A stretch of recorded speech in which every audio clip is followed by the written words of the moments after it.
Se nos dice que Afganistán está dividido, por tribu, por lengua, por sangre. Que cada grupo es diferente. Separado. Pastún. Hazara. Tayiko. Uzbeco. Pero entonces la ciencia hizo algo que ningún imperio pudo hacer. Miró más allá de las banderas, de las historias, de la política, y directo al ADN. Y lo que encontró, lo sacudió todo.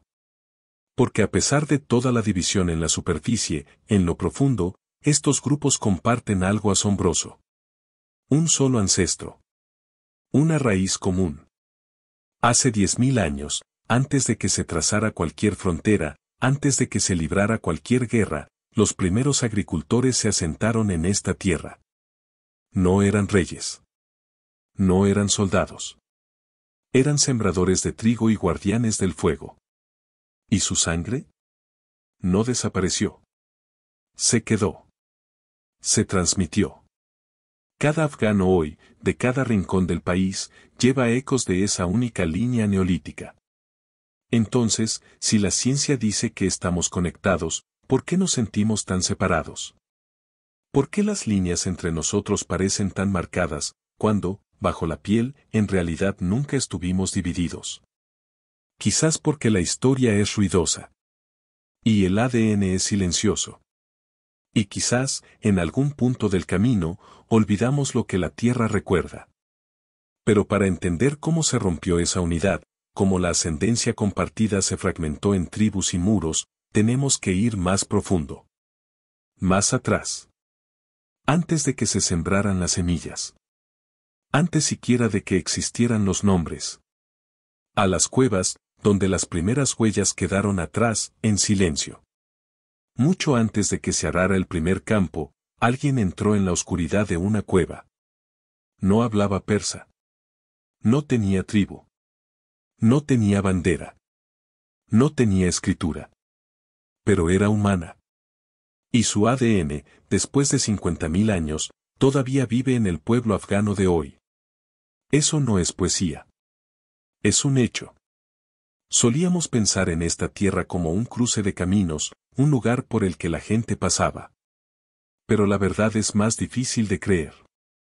No solo pasaron. Se quedaron. Sobrevivieron hielo, fuego, hambre, y al mismo tiempo al propio tiempo. Cuando otros siguieron adelante, la gente de estos valles resistió. Luego, algo cambió. La tierra se calentó. Los ríos crecieron. Y surgieron los primeros agricultores. Construyeron hogares. Sembraron granos. Dejaron de moverse. Y en ese momento, en ese tranquilo amanecer neolítico, nació la base de la identidad afgana. No en imperios, sino en vasijas de barro. No con espadas, sino con semillas. Su ADN se convirtió en el ancla, el genoma central que aún une a los afganos de hoy. No desaparecieron. Se convirtieron en nosotros. Pero incluso esa base profunda no pudo sostenerse para siempre.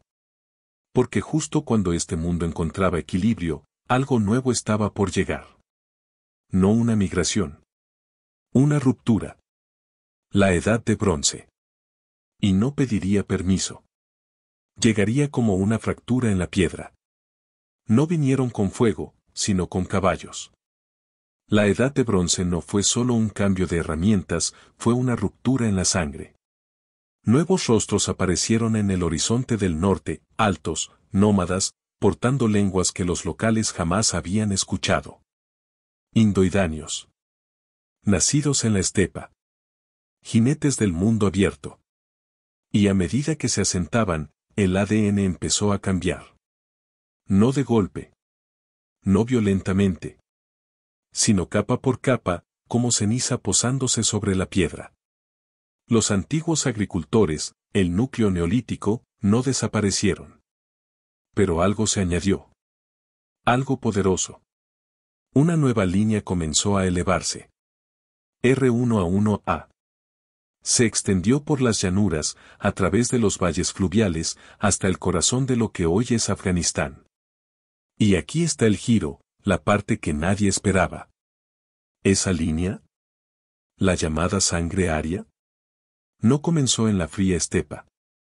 Se remonta al valle del Indo, muy al sureste, donde primero echó raíces, creció hondo, y luego se expandió en todas direcciones. La narrativa que nos han contado, de guerreros de la estepa trayendo civilización, es demasiado simple. Demasiado limpia. Porque la verdad es que esas líneas ya estaban aquí. Ya entretejidas en la tierra, en los asentamientos, en las voces de la gente que había vivido por largo tiempo entre las montañas. Los pastunes y tayikos de hoy llevan ese legado. Una mezcla genética de persistencia neolítica e infusión de la edad de bronce. Una historia de resistencia y contradicción. Porque en su sangre yace tanto el agricultor enraizado, como el pastor errante. El constructor silencioso y el jinete inquieto. Pero mientras los indoiranios dejaron su huella en el oeste, remodelando lenguas, tradiciones y tribus, el este estaba a punto de encontrarse con algo muy diferente. No agricultores. No pastores. Sino conquistadores de un mundo que nadie esperaba. Y no vendrían con semillas ni con historias. Vendrían con una tormenta. No vinieron a asentarse. Vinieron a sacudir el mundo. En el siglo XIII, una fuerza salió de las estepas como un trueno. Imparable. Silenciosa hasta que golpeó. El imperio mongol, dirigido por Genghis Khan, alcanzó el mismo corazón de Asia Central. Y en las montañas de Afganistán dejó algo más que ruinas. Dejó sangre. Hoy, el 33% de los hombres hazaras llevan un cromosoma Y, CM217, encontrado a lo largo de linajes mongoles y kazajos. Una firma directa de aquella conquista. Pero aquí es donde se vuelve extraño. Esa línea mongola, ese sello paterno, es solo la mitad de la historia. Porque el ADN materno cuenta otra cosa. Es persa. Eurasiático occidental. Local. El mensaje escrito en su genoma es claro como el agua, los hombres vinieron como conquistadores, y tomaron esposas de la tierra. Esto no es mitología. Esto es verdad molecular. Es incómodo. Es complicado. Pero es historia, grabada en la carne. Y aún así, de esa violencia, surgió algo más. El pueblo hazara no solo sobrevivió, creó una cultura que recuerda a ambos lados de la espada. Se ve en sus rasgos. En su música. En sus tradiciones orales. En sus dialectos que llevan el ritmo de la caballería mongola y la suavidad de nanas persas. Son un puente vivo entre el invasor y el invadido. Y la pregunta es: ¿qué significa heredar tanto el orgullo como el dolor?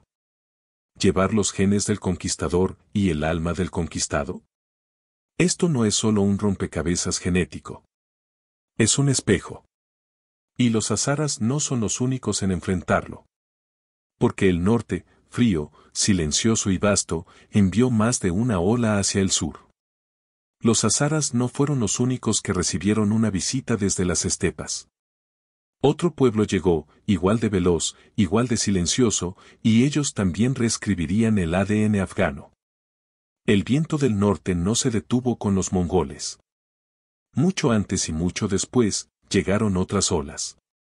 Los gaznávidas, los selyúcidas, los timúridas, nombres escritos en piedra, en leyenda, en conquista. Pero su verdadero legado está escrito en la sangre. Entre los uzbecos y turcomanos de hoy, un hilo genético se repite una y otra vez, haplogrupo Q, CM217, marcadores de origen túrquico y siberiano. No visitantes. No transeúntes. Asentados. No solo cabalgaron a través, se quedaron. Construyeron ciudades, dinastías y caminos que aún susurran sus nombres, y dejaron hijos cuyos cromosomas llevan mapas de cada ruta que alguna vez recorrieron. Y aquí es donde se vuelve extraño. A pesar de las diferencias, idioma, cultura, incluso religión, cuando los científicos comparan el ADN de uzbecos y hazaras, no encuentran división. Encuentran superposición. Una superposición profunda. En el interior, estos dos grupos, moldeados por siglos de historias separadas, son genéticamente cercanos. Muy cercanos. Como ríos que alguna vez se bifurcaron de la misma corriente antigua. Y esa es la verdad silenciosa que se esconde detrás de las banderas tribales. La mayoría de las etnias afganas no son jardines amurallados. Son hilos trenzados en una cuerda mucho más antigua. Se siente en la tensión, en la música que comparte escalas, en la cocina que comparte raíces, en los rostros que mezclan Oriente y Occidente sin pedir permiso. No son islas étnicas. Son ríos de la misma fuente. Pero todo mapa tiene un rincón donde la lógica se derrumba. Porque justo cuando empezamos a ver el patrón, la ascendencia compartida, las migraciones en capas, las líneas de sangre fluyendo, aparece un grupo. Y nada en ellos encaja. Ni las historias. Ni los genes. Una tribu que no debería existir, y, sin embargo, de algún modo existe. A veces, el ADN cuenta historias que no esperamos. Otras veces, se niega a contar la que queremos. Entre los pastunes, un pueblo definido desde hace mucho por el código tribal, la feroz autonomía y la memoria oral antigua, hay una extraña anomalía. Un subgrupo pequeño porta un marcador. G12M377. No es común en Afganistán. De hecho, es raro en casi todas partes. Excepto en un lugar. Entre los judíos askenazíes. Y eso, cambia la temperatura en la sala. Porque durante generaciones, circularon susurros. Que algunas tribus pastunes descienden de las tribus perdidas de Israel.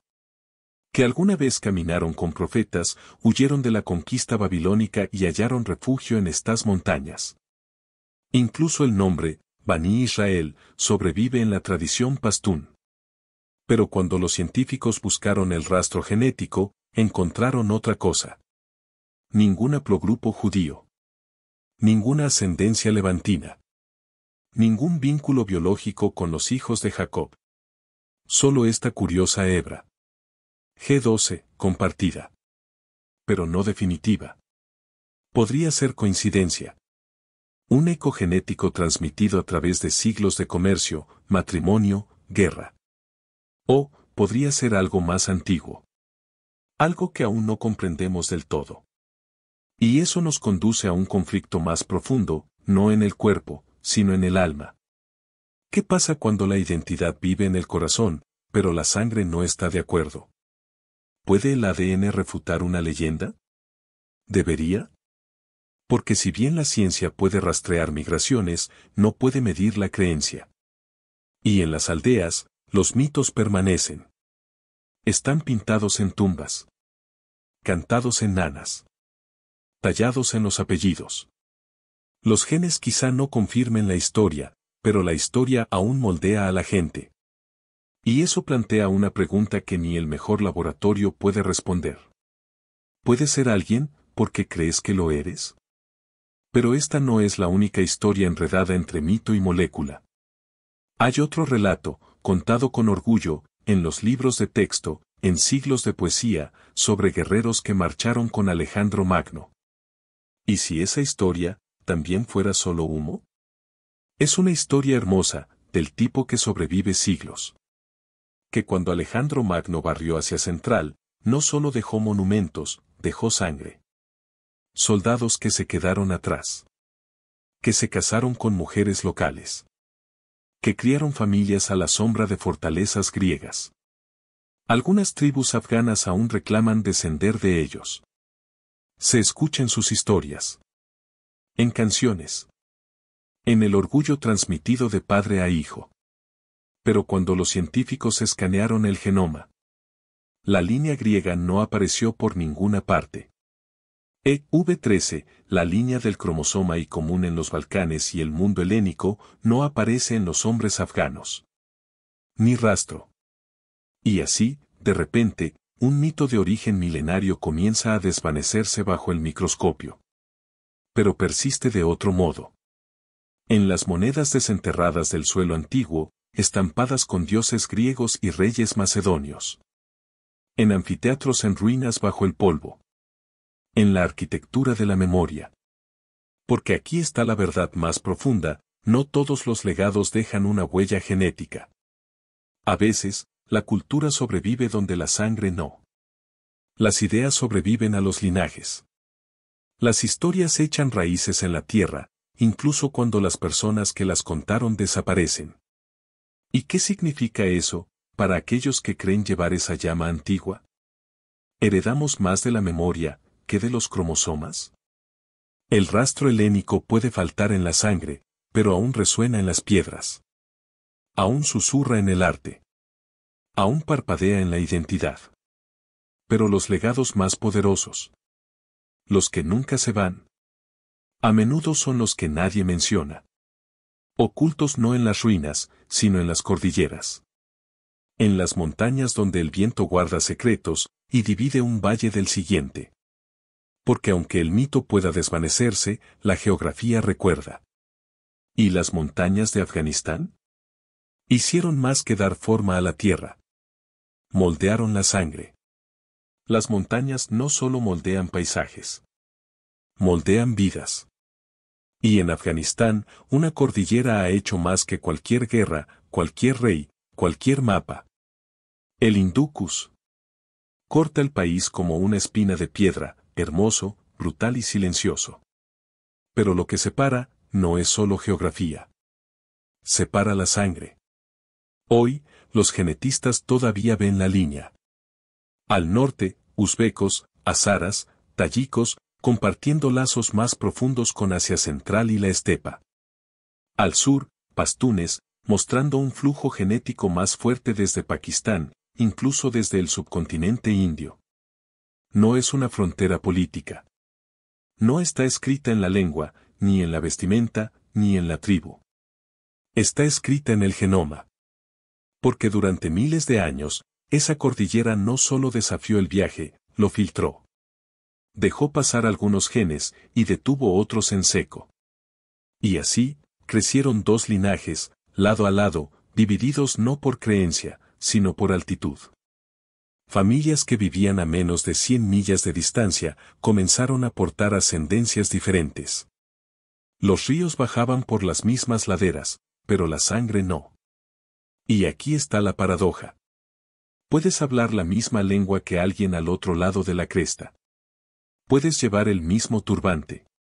Recitar la misma poesía.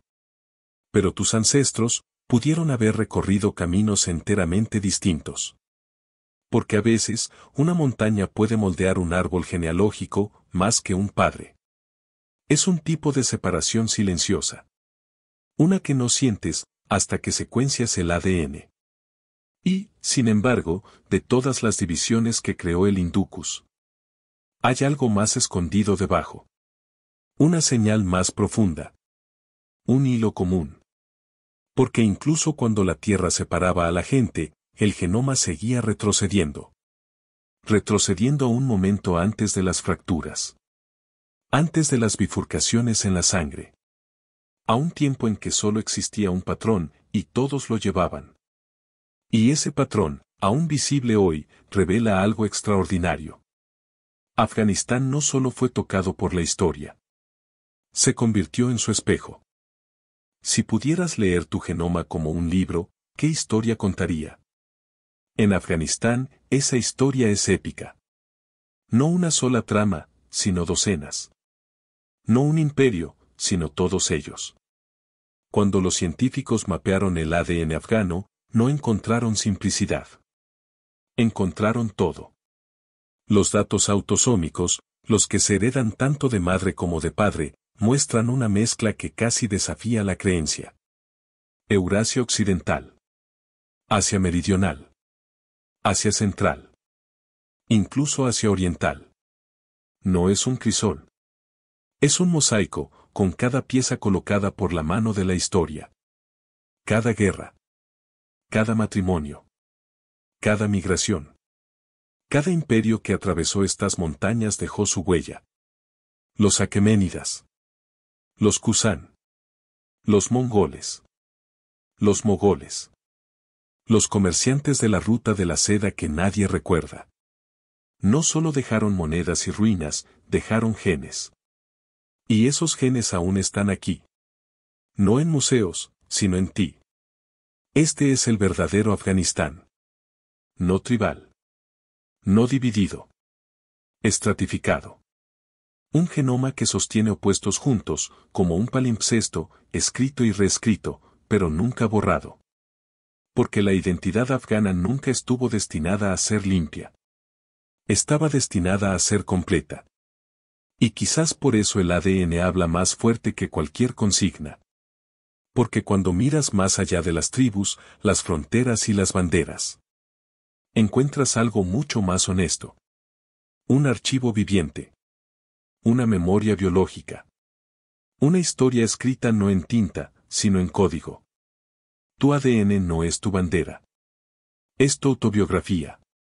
Y aún así, de todas las historias que guarda, las migraciones, las invasiones, los legados ocultos, todavía falta una página. Una pregunta sin respuesta. ¿Quién llegó primero? ¿Quién fue el hilo original, antes de ser tejido en este manto nacido de imperios? ¿Quién fue el primer afgano? Hemos seguido los rastros de conquistadores. Descifrado las huellas de imperios. Desenredado mitos y rastreado linajes a través de montañas, valles y siglos. Pero ahora, volvemos, al principio. No al principio de tribus. O reinos. O naciones. Sino de algo más antiguo. Más silencioso. Más humano. Hace 10.000 años, alguien cavó en la tierra y plantó una semilla. No era pastún. Ni azara. Ni tayiko. No tenía un nombre que reconozcamos. Ni bandera. Ni frontera. Pero su decisión, quedarse, asentarse, cultivar, lo cambió todo. Porque de esa única línea neolítica surgieron todas las demás. Hoy, a pesar de siglos de fractura, el eco de aquel primer agricultor aún vive en cada afgano. En el norte y en el sur. En quienes hablan darí. Y en quienes hablan pastún. No es metáfora. Es ADN. Bajo cada capa, indoidania, mongola, túrquica, persa, hay un hilo intacto. Y quizás ese sea el verdadero giro. No comenzamos divididos. Nos dividimos después. Primero nos unimos. El genoma no ve tribu. Ni lengua. Ni política.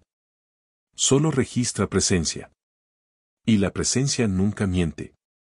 En una tierra donde se levantan muros y regresan guerras, la sangre aún recuerda la paz. Recuerda el tiempo antes de los nombres. Antes de las divisiones. Cuando toda identidad era compartida y el suelo sostenía a todos por igual. Afganistán no es un mosaico. Es un palimpsesto. Una superficie reescrita por la historia, pero nunca borrada. Las historias no se cancelan entre sí. Coexisten. Y si escuchas con atención, aún hablan. Desde las raíces. Desde la piedra. Desde la sangre. Suscríbete para el próximo capítulo. El misterio no contado de la patria indoidania, y el rastro de ADN que reescribe todo lo que creíamos saber.